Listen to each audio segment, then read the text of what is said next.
तुमच्या शांत घरात अचानक वादळ आलंय का? पत्नी विनाकारण चिडतीये किंवा उगाचच रडतीये? थांबा, घाबरू नका. त्यात तिचा दोष नाहीये. हे हॉर्मोन्सचं तांडव आहे. या 3 टिप्स नक्की वापरा आणि सुरक्षित राहा. सगळ्यात पहिलं म्हणजे ब्रह्मास्त्र. ब्रह्मास्त्र कुठलं? तर मौन. ती काहीही बोलली ना तरी वाद घालू नका. फक्त मान डोलवा आणि हो ग, बरोबर आहे.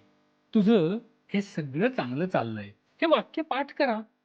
या काळात अर्जुनापेक्षा ना गौतम बुद्ध बनायचा प्रयत्न. दुसरं सीमेवरची मदत. काय मदत करू? असं विचारून तिला अजून चिडवायचा प्रयत्न करू नका. गुपचूप घरातली कामं करा, भांडी घासा, घर आवरा. तुमची ही ॲक्शन आहे ना, तो तिच्या कुठल्याही गिफ्ट देण्यापेक्षा तिला जास्त आनंद देईल. आणि तिसरी जी गोष्ट आहे ती म्हणजे फूडचं पार्सल.